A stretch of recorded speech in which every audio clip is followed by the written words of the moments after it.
Halo mitra TSC, ya siswa-siswi yang kami banggakan. Nah, sekarang kita sampai pada pembahasan tentang gerak lurus berubah peraturan. Ya, gerak lurus berubah peraturan. Nah, ini agak beda dengan apa yang ada di gerak lurus peraturan. Masih ingat yang ada di GLB kemarin? Kalau GLB itu kecepatannya tetap, ya kecepatannya tetap. Tapi kalau GLBB, ya ini GLBB, nah ini cirinya apa? Cirinya bahwa kecepatannya itu selalu berubah. Oke, selalu berubah. Itu ciri dari GLBB. Kalau kecepatan selalu berubah, apa akibatnya? Akibatnya adalah percepatannya tidak sama dengan 0. Itu artinya apa? Ada percepatan gitu. Nah, seperti sebelumnya kalau kita buat grafik ya. Kalau misalkan kita buat grafik, nah gitu.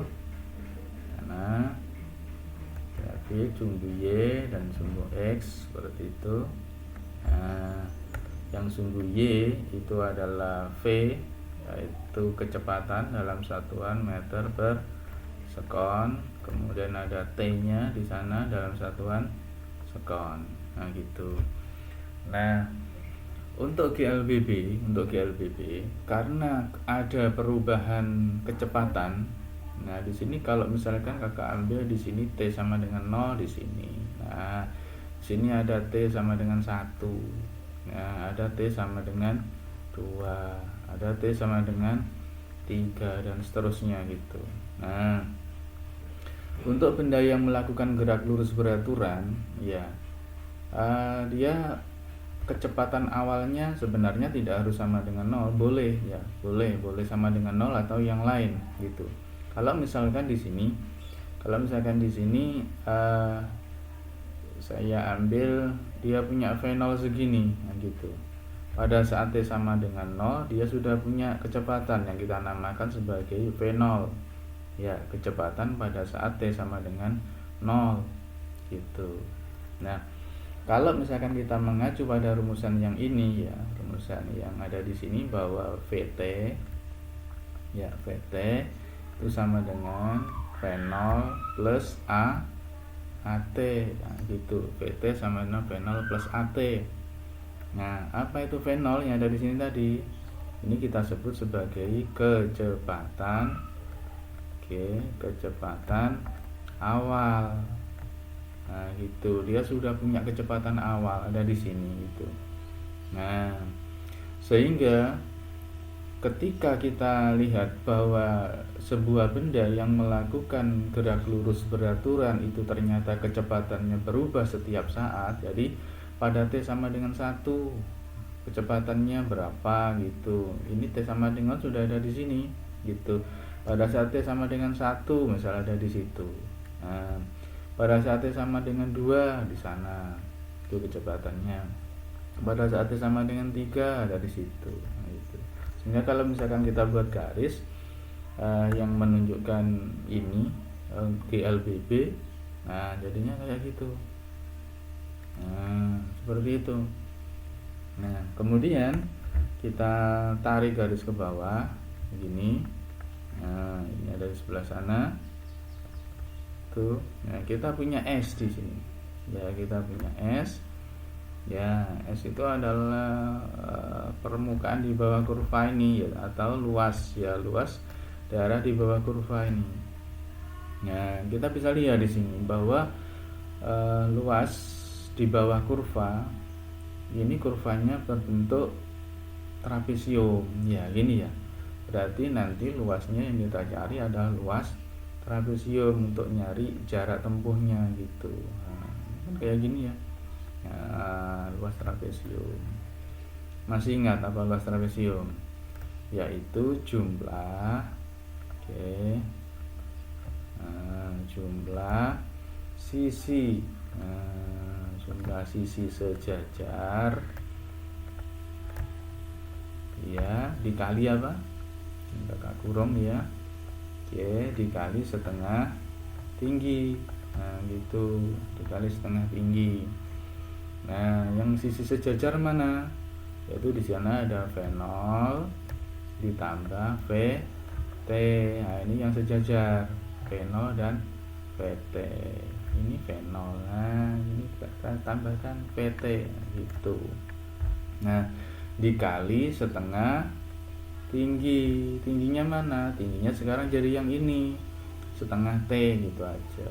Oke, setengah tinggi. Nah kalau kita jabarkan jadi gimana di sana? Setengah V0 dikali dengan T ditambah setengah VT dikali dengan T.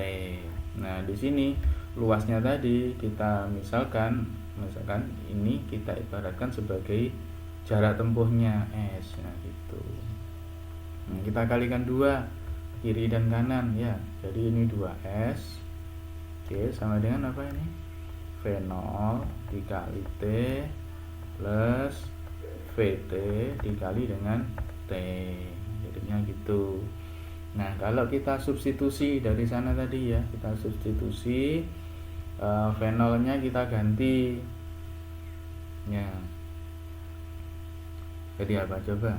Nah gitu, coba ini V0 nya yang tetap ini ya, V0 T gitu, ditambah VT nya kita ganti yang ini, V0 apa? V0 plus, kita buka kurung ya, VT sama V0 plus AT dikali dengan T itu ya. Ini tadi apa? 2S.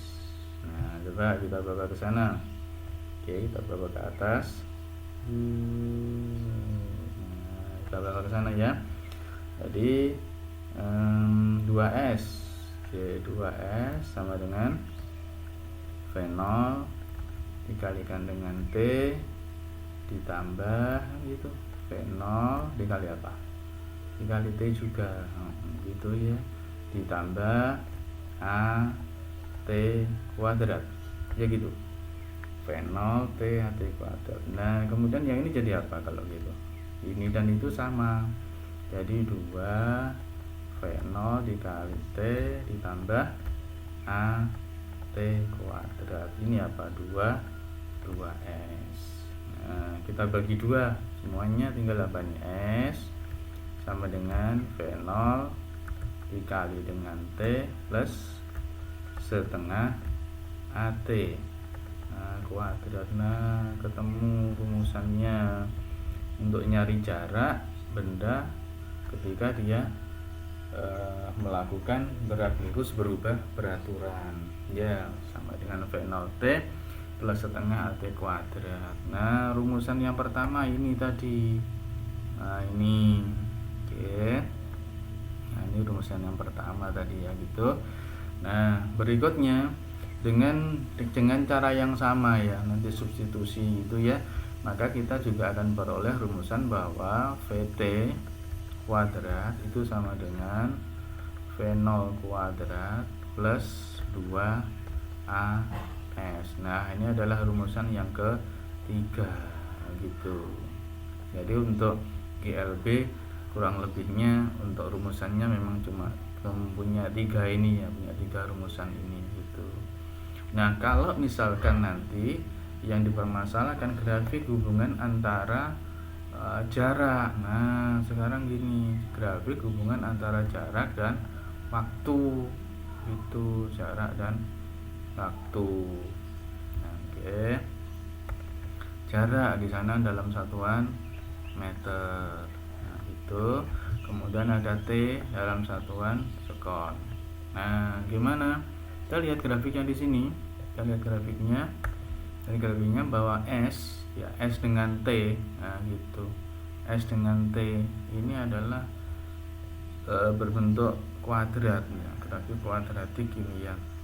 S dengan T, AT kuadrat, V0 T plus setengah AT kuadrat. Nah, sehingga kalau nanti dibuat grafik ya tinggal begini.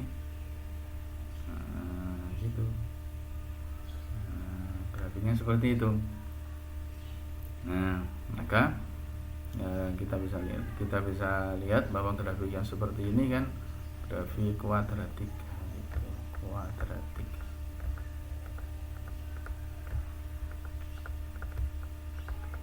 Nah gitu, ini grafik hubungan antara S dengan T. Nah jadi perlu diingat-ingat adik-adik ya, bahwa untuk GLBB pada dasarnya memang punya 3 rumusan ini yang harus selalu diingat. Oke, baik, seperti itu untuk penjelasan tentang GLBB. Selamat belajar bersama TSC, maju terus dan tetap semangat.